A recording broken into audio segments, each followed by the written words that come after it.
주를 두려워하는 자를 위하여 쌓아두신 은혜, 곧 주께 피하는 자를 위하여 인생 앞에 베푸신 은혜가 어찌 그리 큰지요. 주께서 그들을 주의 은밀한 곳에 숨기사 사람의 꾀에서 벗어나게 하시고 비밀이 장막에 감추사 말다툼에서 면하게 하시리이다. 여호와를 찬송할지어다. 견고한 성에서 그의 놀라운 사랑을 내게 보이셨음이로다.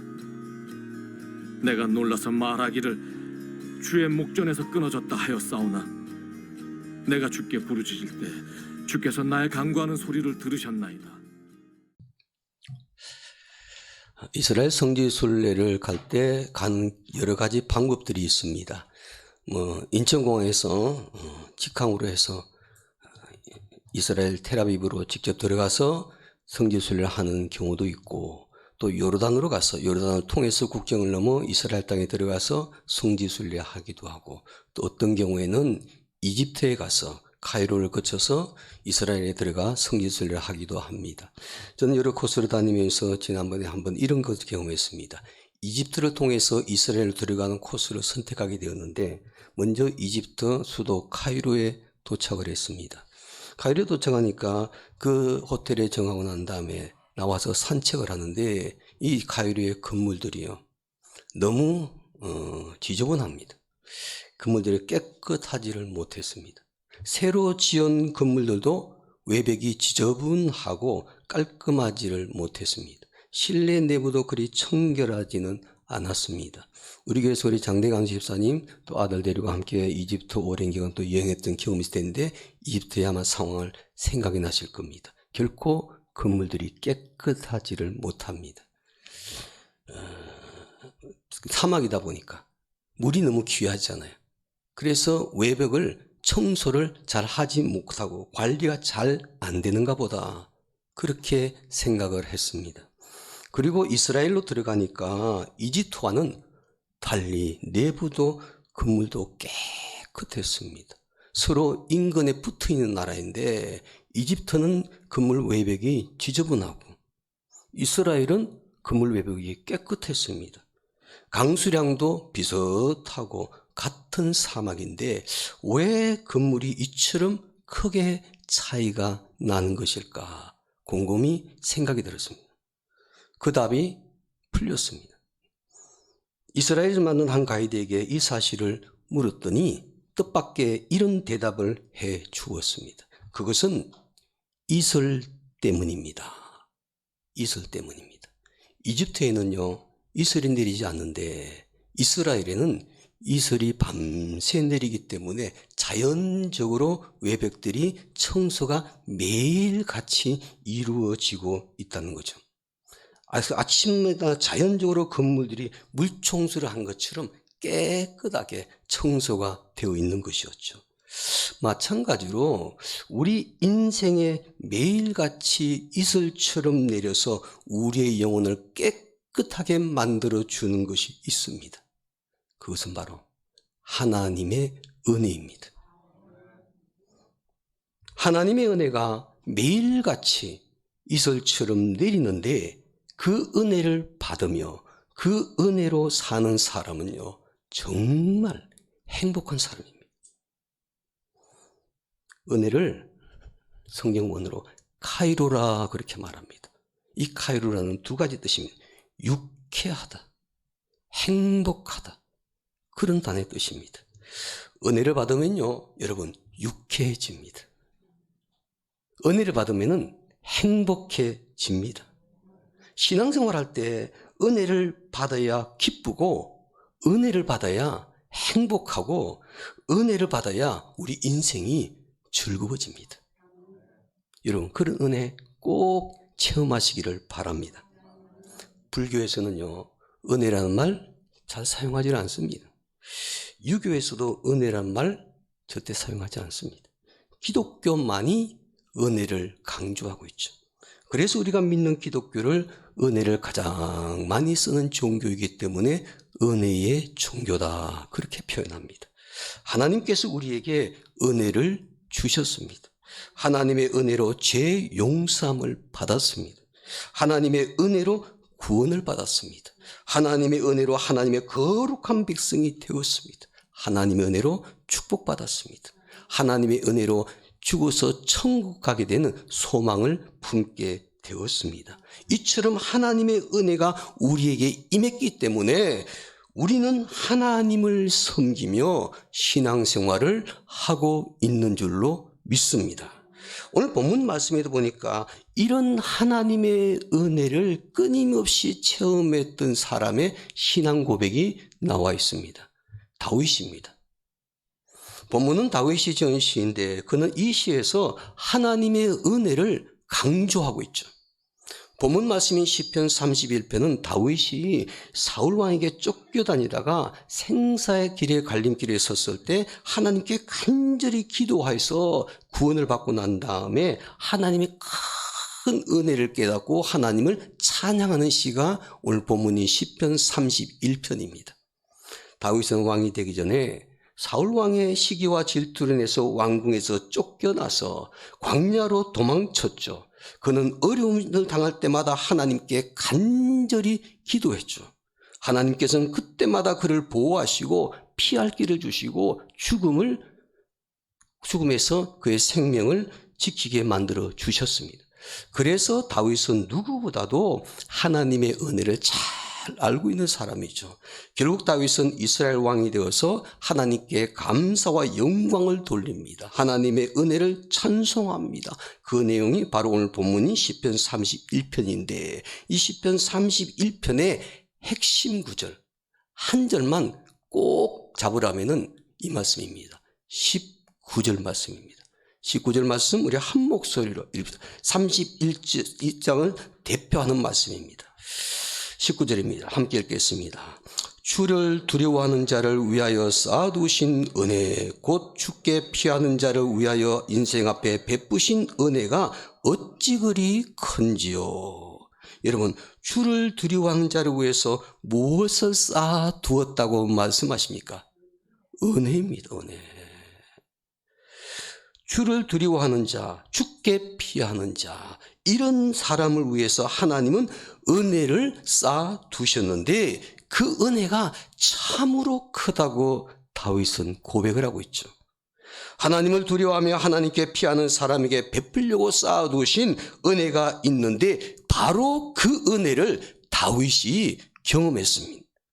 그 은혜가 얼마나 컸던지 이 시를 통해서 그 하나님의 은혜를 찬양하고 있습니다. 다윗은 큰 은혜를 받았습니다. 그 큰 은혜를 깨달았습니다. 그 큰 은혜가 얼마나 컸던지 그 은혜를 찬양하고 있습니다.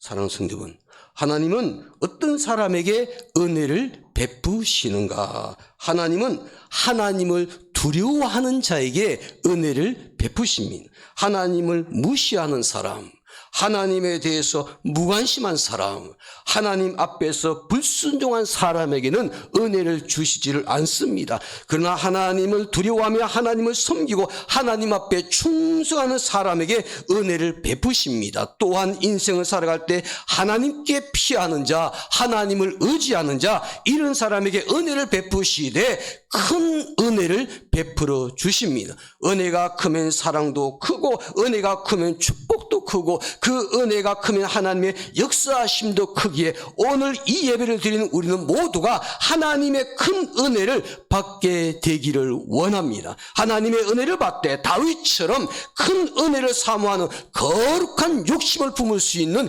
예배자가 되시기를 주님의 이름으로 축복합니다. 그러면 우리가 하나님의 큰 은혜를 받으면 우리에게 어떤 일이 일어나게 될까요? 본문에 나타난 다윗의 모습을 통해서 그 답을 찾을 수가 있는데 다윗은 하나님의 큰 은혜를 받고 하나님의 은혜로 사는 사람이었어요. 그래서 본문 말씀을 통해서 은혜가 어찌 그리 큰지라고 하나님의 은혜를 깨닫고 그 은혜에 사는 사람에게 어떤 일이 일어나는지를 본문에서 우리에게 말씀하고 있습니다. 자, 첫째로 하나님의 은혜로 사는 사람에게는 하나님의 보호를 경험할 수 있습니다. 하나님께서 나를 보호하신다는 것을 은혜로 사는 사람은요, 매 순간순간마다 느끼고 살 수가 있다는 거죠. 오늘 본문의 20절 말씀을 보시기 바랍니다. 20절 말씀 제가 읽겠습니다. 주께서 그들을 주의 은밀한 곳에 숨기사 사람의 꾀에서 벗어나게 하시고 비밀이 장막에게 감추사 말다툼에서 면하게 하시리이다. 이 구절에서 동사들을 주목하십시오. 이 동사는요, 우리가 행동하는 것이 아니라 하나님께서 행동하시는 것을 표현하는 단어입니다. 그 동사가 무엇입니까? 숨기다, 벗어나게 하다, 감추신다, 면하게 하신다. 이 모두가 동사인데 하나님의 행동을 표현하는 동사입니다. 누가 이렇게 해주신다는 겁니까? 주께서, 하나님께서 그렇게 보호해 주신다는 거죠. 다윗이 실제로 그런 하나님의 보호하심을 경험했죠. 사울 왕이 다윗을 죽이려고 했습니다. 군사들을 이끌고 다윗을 죽이겠습니다. 끈질기게 죽이겠지만 다윗은 불사조였습니다. 어떤 위험한 상황에서도 죽지 않고 생명을 보존받았고 마침내 이스라엘의 왕이 되었습니다. 아무리 대적자들이 찾아다니고 원수가 찾아다니도 하나님께서 그때마다 다윗을 숨겨주시고 감추어주시고 보호하셨기 때문에 사울 왕의 군대가 절대로 다윗의 생명을 취할 수가 없었다는 사실입니다. 다윗은 생명을 위협받는 큰 위기에 처했지만은 하나님 보호를 받았습니다. 하나님께서 그를 철저하게 보호해 주셨기 때문에 대적들로부터 생명을 보존했고 큰 위기를 넘길 수가 있었습니다. 하나님께서 함께 하시며 하나님께서 보호하시는 사람은 어느 누구도 건드릴 수 없는 줄로 믿습니다. 로마 시대에 여러 가지 역사와 또 야사들이 많이 있죠. 그래서 사람들이 그 야사를 많이 읽고 감동을 받게 됩니다. 그 가운데 한 이런 기억이 있습니다. 안드로크루스라는 노예가 있었습니다. 그는 태어날 때부터 노예로 태어났습니다. 일생 동안 노예로 삶을 살고 있는 크루스였습니다. 힘겨운 나날을 보내는 중에 크루스는 어느 날 자유를 찾아야 되겠다. 내가 이렇게 살다가는 평생을 노예로 살겠구나. 나도 자유를 찾아 살고 싶다. 그래서 자유를 찾아 탈출했습니다. 그 탈출에 성공을 했습니다. 자유의 몸이 되었는데 이제는 갈 곳이 없는 거예요. 나와보니까. 그래서 사람들의 눈을 피해 특히 추격하는 로마 군인들의 추적을 피해서 산속 깊은 곳으로 들어가게 됩니다. 무작정 산속으로 도망을 쳤습니다. 그런데요, 그 산속에서 무서운 사자를 만났습니다. 로마 군인을 피했더니 이제는 무서운 사자를 만나고 말았죠. 사자는 입을 벌리면서 어르렁거리기 시작했어요. 근데 이상하게도 이 사자가 이 크루스 이 사람을 공격을 하지를 않는 거예요. 크루스는 사자 입을 가만히 살펴보니까 그 입에요, 큰 나무 가시가 하나가 딱 박혀 있는 겁니다. 그러니까 사자가 자기 입에 큰 나무 가시가 박혀 있으니까 어떻게 뭘 공격할 수도 없고 아파서 고통을 받고 있는 겁니다. 그래서 크루스가 담대하게 용기를 내서 사자에게 다가갔습니다. 그리고 안전하게 그 나무 가시를 뽑아 주었습니다. 근데 사자가요, 나무가시가 제거됐는데 크루스를 공격하지 않고 앞에서 막 뒹굴면서 애교를 부리는 거예요. 크루스가 외로우니까 그냥 그 산속에 움막을 짓고 사자와 함께 그냥 뒹굴며 생활을 했습니다. 그렇게 살았습니다. 하지만 어느 날 산속으로 로마 군인들이 정찰을 나왔는데 그 로마 군인들에게 눈에 띄고 말았습니다. 결국 체포되었죠. 도망친 노예는 결국은 원형극장에 끌려 나와서 사자의 밥이 되는 순간이었습니다. 드디어 크루스는 원형극장에 서서 새 창살이 열리면서 굶주린 사자가 으르렁거리면서 크루스에게 달려오기 시작을 합니다. 그런데 이상한 광경이 벌어집니다. 크루스와 사자가요, 싸우는 것이 아니라 보는 순간 서로 끌어안고 포옹을 하는 겁니다. 왜 그런 일이 났겠습니까? 크루스가 가시를 제거해주고 함께 살았던 그 사자가 바로 굶주린 사자가 되어서 원인극장에 사람들을 공격하러 나온 겁니다. 기적 같은 일이 벌어졌죠. 여러분, 이거 제가 지어내야 한 얘기 아닙니다. 로마 역사책에 나와 있는 얘기입니다. 그 사자는 크루스에게 은혜를 입은 사자였습니다. 모든 사정을 들은 군중들이요 막 외칩니다. 저 크루스를 살려주라고. 살려주라고. 군중들의 그 살려달라는 그 외침에 길군 로마의 지도자가 사형을 면하고 그를 자유인으로 풀어주게 됩니다. 노예 크루스는요 하나님의 은혜를 입고 하나님의 은혜를 받은 사람이기에 목숨을 보호받고 자유인이 되었습니다. 사랑하는 성도분, 신명기 32장 10절에 보니까 모세는 하나님께서 말씀하신 걸 듣고 전달했는데 여호와께서 그를 황무지에서 짐승에 부러지는 광야에서 만나시고 호위하시며 보호하시며 자기 눈동자같이 지키셨다고 고백을 합니다. 하나님의 은혜로 사는 사람은 하나님의 보호를 받되 자기 눈동자같이 보호하신다고 말합니다. 아주 귀하고 값지게 보호하시되 아무런 상처가 나지 아니하도록 철저하게 보호해 주신다는 것이에요. 은혜가 어찌 그리 큰지요. 그 하나님의 큰 은혜를 받고 하나님의 은혜로 사는 사람은 이처럼 하나님 보호를 받으며 살게 되는 줄로 믿습니다. 하나님의 은혜를 크게 받으면 어려운 일을 당해도 하나님의 보호를 받게 될 것이고 하나님의 은혜를 크게 받으면 어떤 대적자를 만난다 할지라도 하나님의 보호를 경험하게 될 것입니다. 그러므로 하나님의 보호하심을 받으며 살려면 하나님의 은혜를 받고 그 은혜로 사는 사람들이 되어야 될 줄로 믿습니다. 하나님의 은혜로 사는 사람은 하나님의 보호를 받습니다. 둘째로 하나님의 은혜로 사는 사람은요 하나님의 놀라운 사랑을 경험합니다. 21절 말씀 볼까요? 21절 말씀 이렇게 말합니다. 자, 함께 합독합니다. 21절입니다. 여호와를 찬송할지어다. 견고한 성에서 그의 놀라운 사랑을 내게 보이셨음이로다. 아멘. 그의 놀라운 사랑을 내게 보이셨다. 다윗은 하나님의 은혜를 크게 받은 사람이었는데 그는 어려운 문제에 부딪혀 인생의 큰 위기에 처했을 때 하나님의 놀라운 사랑을 경험했죠. 그래서 이 시에서 자기가 경험했던 그 놀라운 하나님의 사랑에 대해서 우리들에게 소개하고 있습니다. 신구약 66권 전체를 함축해서 성경 한 절로 압축하라면요 요한복음 3장 16절입니다. 그래서 요한복음 3장 16절을 성경 속의 성경이다 그렇게 말합니다.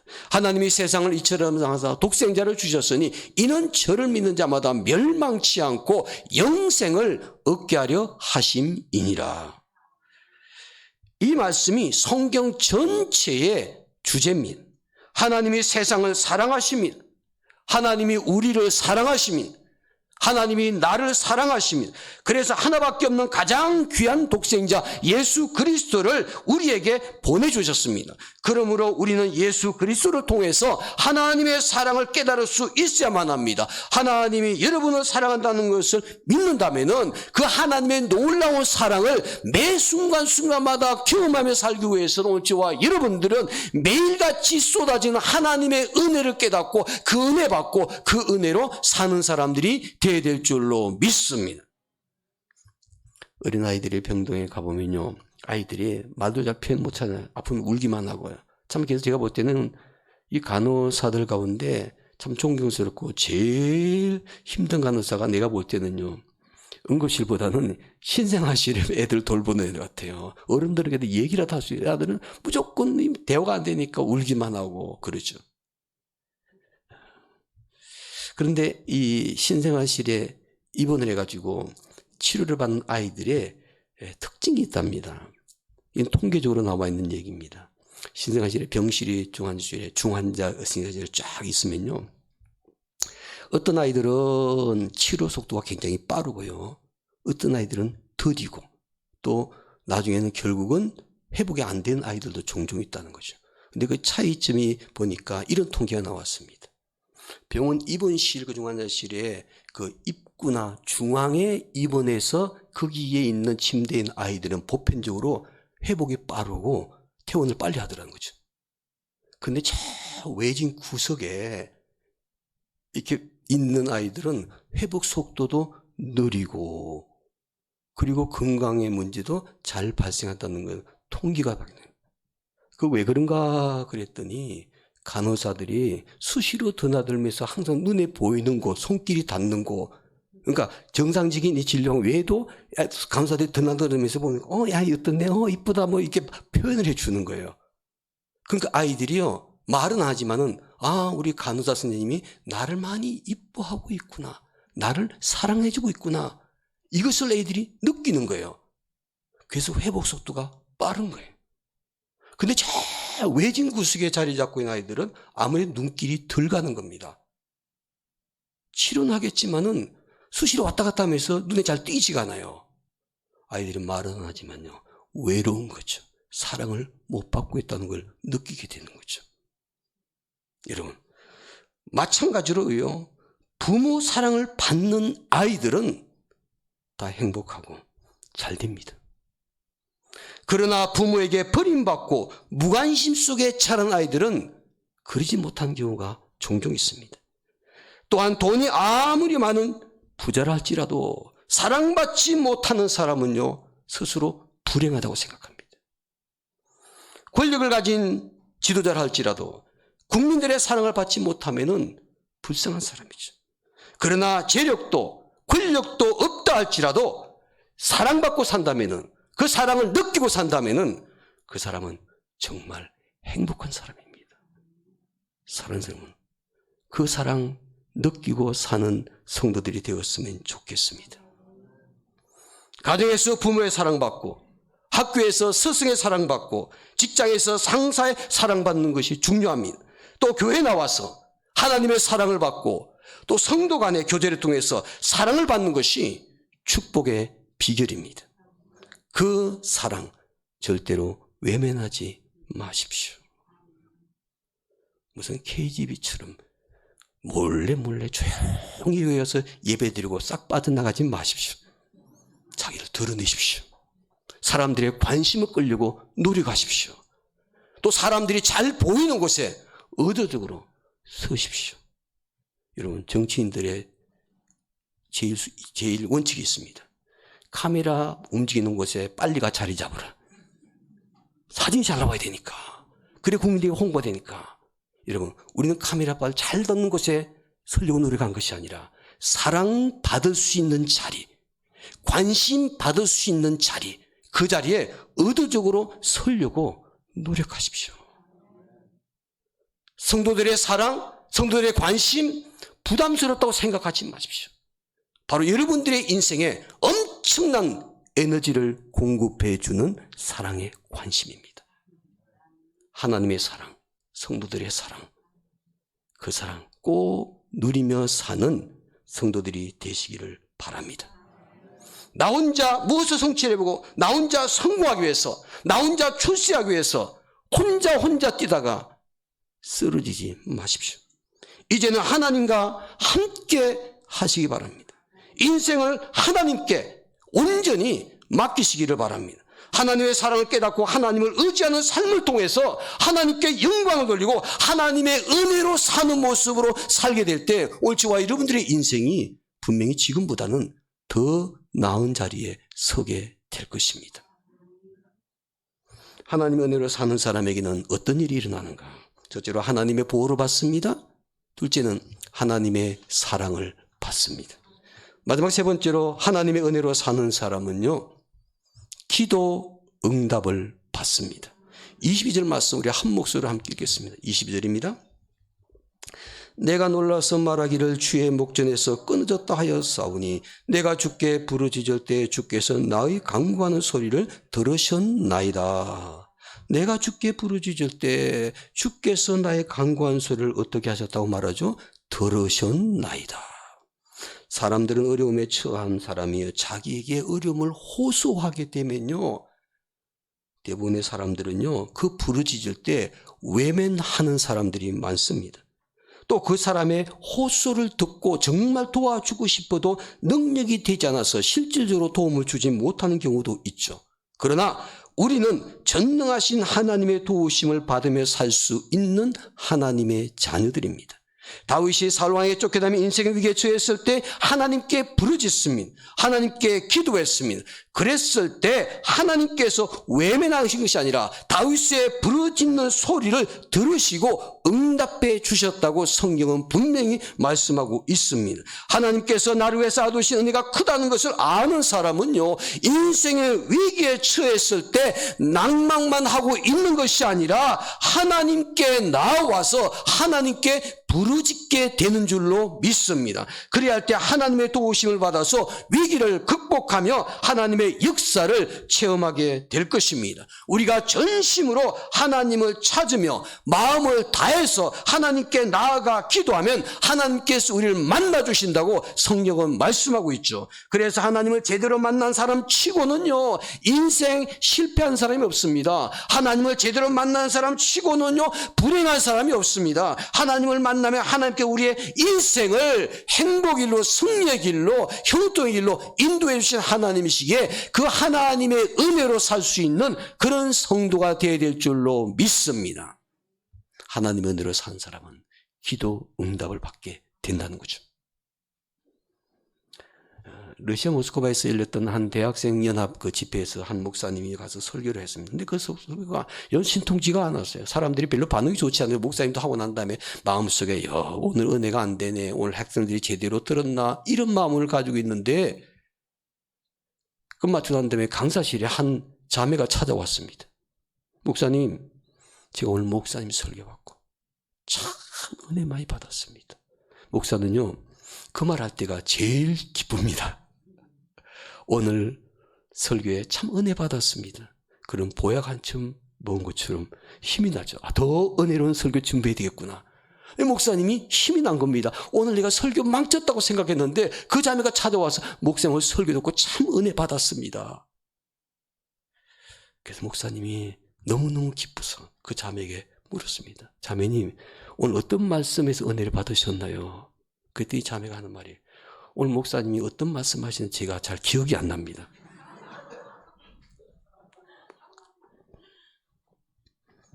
목사님이 실망해서, 아니 어떤 말씀인지 잘 기억이 안 나면 뭘가 은혜 받았습니까? 그때 자매가요, 눈물을 글썽이면서 이런 말 하는 겁니다. 목사님, 제가 제일 앞에 앉았는데 목사님이 설교하신 그 얼굴 모습 보니까 너무너무 은혜롭습니다. 그 목사님이 그날 설교하면서 너무 은혜로운 모습으로 설교하니까 그 은혜로운 얼굴의 모습 보고 이 자매가 은혜를 받았다는 거예요. 아, 그럴 수도 있겠구나. 참 표정 관리 잘해야 되겠구나. 이런 생각이 듭니다. 우리 표정 가지고도요, 5만 가지 상을 다 표현하잖아요. 은혜를 표현할 수가 있습니다. 저는 얼굴로도 은혜를 표현하고 싶지만 말씀으로도 은혜를 표현하고 싶습니다. 은혜 꼭 받을 수 있는 성도들이 되기를 원합니다. 마지막으로 제가 한 가지만 말씀드리고 마무리 짓습니다. 제가 해외에 나가서 단체 여행을 하다가 우리 아침에 조식을 먹는 호텔에서 목사님 몇 분과 식사를 하는데 갑자기 우르르 떼거리로 몰려오는 단체 팀이 있었습니다. 보니까 우리 이곳에 있는 중국 사람들이에요. 그 사람들은 막 왕창 사람들 몰리잖아요. 버스 몇 대를 가지고. 그분들이 왔다가 원하면 식당이 완전히 메뚜기가 왔다는 거죠. 싹 없어집니다. 우리 부지런히 먹고 있는데 커피를 마시려고 가보니까 커피가 없는 거예요. 보니까 중국 팀들이 와서 커피를 마시고 그리고 텀블러, 보온병 준비해가지고 와서 그날 하루 마실 커피를 다 담아가는 거예요. 우리 한국 사람들은 그래도 체면이라는 게 있어가지고 한 잔만 딱 마시고 그래도 2잔 마시고 떠나는데 그분들은요 아주 가지고 와가지고 막 채워가지고 하루 마시고 다 가지고 나가는, 그러니까 커피가 감당이 안 되는 거예요. 아시는 단체 식사하게 되면은 그 음식이 한정돼 있잖아요. 그런 일을 경험하게 되는데 실제 있었던 일입니다. 중국 한 스타벅스입니다. 제가 이 커피 상표를 말해서 죄송하지만은 스타벅스 커피 매장이 있는데 그 매장에서요 지구의 날을 맞이해서 이벤트를 실시했습니다. 개인컵을 가져오신 분에게는 원하는 음료를 한 컵씩 드리겠습니다. 단 매장에 모두 드시고 가셔야 됩니다. 가져갈 수도 없고 매장에서 반드시 드시고 가셔야 됩니다. 그래서 자연환경보호 캠페인에서 이런 일을 추진하게 된 겁니다. 그러니까 일회용 컵이 아닌 개인 텀블러든지 아니면 보온병을 가지고 와서 환경보호를 하자는 그런 캠페인 일환으로 그 스타벅스 매장에서 행사를 하게 된 것이죠. 다음 날요, 카페 문이 열렸습니다. 어떤 일이 벌어지겠습니까? 그 어마어마한 인구, 막 사람들이 물밀듯이 몰려옵니다. 막 줄이 쫙 섰습니다. 하루 종일 줄을 서서 막 커피를 계속해서 받아서 그 매장에서 먹고 가야 될 그런 일들이 있어요. 그러니까 사람들이 오면서 다양한 도구들을 가지고 온 거예요. 컵도 가지고 오고, 어떤 사람은 집에 있는 보온병도 가지고 오고, 텀블러도 가지고 오고, 간혹 더 많은 커피를 받기 위해서요, 좀 큰 라면 용기 같은 큰 컵을 가지고 와서 한 잔 준다니까 그걸 받아가지고 갈 수는 없으니까 매장에서 반드시 먹어야 하니까 그 커피를 마시고 사람들이 갑니다. 그런데 그 중에 한 사람은요, 아주 커다란 대야를 들고 와가지고 커피를 달라고 요구를 합니다. 그리고 그 뒤에 사람은 더 심하게 양동이를 들고 와가지고 커피를 달라고 요구를 합니다. 조금 심하다고 싶었지만은요, 그래도 매장 직원들은요, 웃으면서, 그날은 캠페인 날이기 때문에 그냥 내색하지 않고 양동이도 커피 주고 대야에도 커피 주고, 그러니까 사람들이 그 양동이 대야를 들고 가지고 갈 수가 없잖아요. 그 안에서 담배장에서 마시고 가야 되잖아요. 버릴 수가 없죠. 어떤 일이 벌어지겠습니까? 그 매장 구석에 앉아서 그 양동이 대야 커피를 다 마실 때 그걸 다 꽥꽥 마시고 그 매장을 나가는 일이 벌어졌답니다. 공짜란 이유 때문에 커피를 필요 이상으로 요구하고 필요 이상의 일을 하고 필요 이상의 시간을 쏟아붓는 사람들이 있더라는 거죠. 저는 그 기사를 보면서 이런 생각을 해봅니다. 우리가 매주마다, 매일마다, 매 순간마다 하나님의 은혜가 임하는데 우리는 그 은혜를 받기 위해서 어떤 크기의 마음을 준비하고 나올까? 매주일마다 예배를 드리면서 오늘 내가 은혜 받아야 될 텐데 마음의 크기의 그릇을 얼마만 걸 준비해 가지고 올까? 체면 때문에 컵만 들고 오신 분이 계신가요? 여러분, 하나님의 은혜는요, 양동이 들고 오셔야 됩니다. 큰 대야 들고 오셔야 됩니다. 준비된 그릇대로 차고 넘치도록 부어주신 하나님의 은혜를 사모하는 마음으로 살겠다고 주 앞에 서는 사람은요, 하나님께서 준비된 그릇대로 은혜를 채워주십니다. 저는 우리 태백교회 성도들, 우리는 스타벅스 커피집에 가서 그렇게 요구하지 않더라도 매주일마다 주 앞에 나올 때마다 큰 양동이 같은, 큰 대야 같은 그 마음의 크기의 그릇을 갖고 오셔가지고 가실 때는 빈손으로 가지 마시고 꼭 이 성전에서 그 대야에 그 양동이의 은혜 가득가득 채워서 한 주간 삶을 살 때 그 은혜 마시고 은혜로 사는 성도들이 꼭 되시기를 주의 이름으로 축복합니다. 기도하겠습니다.